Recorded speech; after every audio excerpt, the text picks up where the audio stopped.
মধু মধু রসমালাই রসমালাই। আচ্ছা কোনটা রসমালাই?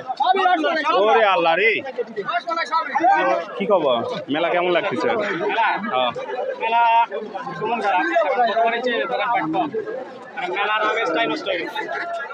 সম্মানিত ভিউয়ার্স, আসসালামু আলাইকুম। আজকে চলে গিয়েছিলাম গাড়িদহ বান্নি মেলায়।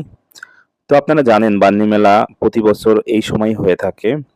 বান্নি মেলার মূল আকর্ষণ হচ্ছে কালাই ভাজি, কিন্তু মাটির পাতিল পাওয়া যায়, খুবই ভালো ভালো মাটির পাতিল পাওয়া যায় এবং দই চিড়া এবং আসবাবপত্র, ঘরের আসবাবপত্র, কাঠের আসবাবপত্র পাওয়া যায়। পাশাপাশি বাচ্চাদের বিভিন্ন রকমের খেলনা পাওয়া যায়। বাচ্চাদের খেলনাগুলো চোখে দেখার মতো হয়, তবে এবার অনেকটা দোকানপাট কম। অনেকেই বলছে দোকানপাট কম এবং দোকানদার থেকে অনেক সময় জানা যায় খাজনা সহ জায়গার ভাড়া।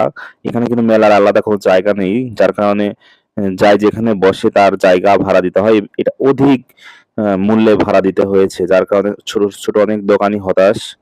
আসলে তারা লাভ কতটুকু করবে। আবার অন্যদিকে কিন্তু হিজড়া বকশিস আছে, হিজড়াদের একটা চাঁদা তোলে, এটা তো আছেই। তো সব মিলে অনেকটা ভিড় ছিল। বিকেলে গিয়েছিলাম, সন্ধ্যায় গিয়েছিলাম।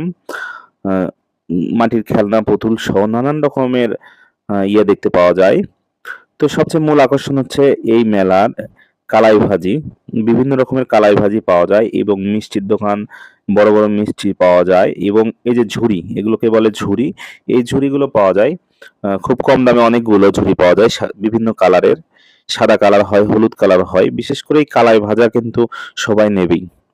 এই কালাই ভাজা হচ্ছে মূল মেলার আকর্ষণ।